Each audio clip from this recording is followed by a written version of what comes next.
Children today are entering one of the strangest social experiments in history. At home, many are getting poodle parenting. At school, many are experiencing golden retriever schooling. And then at 21 or 22, they walk into this bulldog world completely unprepared.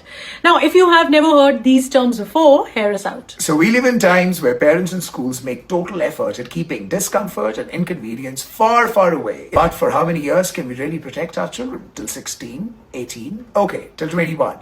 But what after that? When a major share of life is still left. In fact, life is officially just begun. Okay, Rubel, we are curious to know the poodle parenting, golden retriever, and bulldog approach. Poodle parenting is the overly protective, decorative, carefully choreographed, Instagram-worthy parenting practices. This is when parents treat their child as an extension to their lifestyle, as their social trophy, a showcase puppet, family's brand ambassador. So the child might go to the best school, or she might join the best coding class, the best piano class, the best summer program, anything that looks impressive. So the child becomes an author early, even if the mother writes for the child.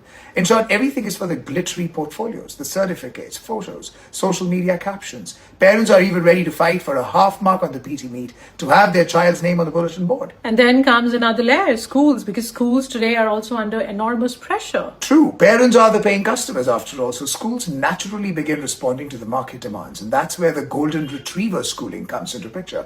It involves constant appreciation, constant cushioning, emotional protection, dramatic cheering at sports events.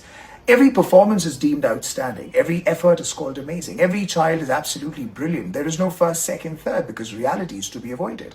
On the name of encouragement, child's ego and sense of self is inflated. Teachers are given the pressure not to disappoint the parents, so they need to be ready to take their phone calls even at odd hours. And then adulthood arrives, there comes the bulldog reality. In the bulldog reality, there are no smiley stickers, there are no stars, no participation trophies. Instead, targets, deadlines, competition, accountability, demand for measurable outcomes. A manager can say, this presentation is not good enough. A client can say, we need changes again and again.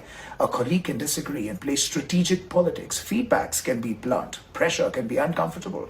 And now, unlike schools, parents don't have a transactional relationship with this real world. They cannot call the manager to persuade him, or they cannot negotiate for their child with the client. So clearly, we need to raise independent children who want their own share of experiences. And honestly, it begins with very ordinary things. Raise children who pack their own school bags, who remember their own homework, who speak to teachers themselves if there is a confusion, who remain accountable for their school performance, who learn to apologize when they make mistakes, who learn to wait, who learn to lose, who learn that forgetting a notebook is not a national emergency requiring a parental rescue operation. And parents need to allow teachers to be firm. Because every time adults rush in to remove a small struggle, the child loses an opportunity to build emotional muscle. For education and parenting insights, follow us. All the best. All the best.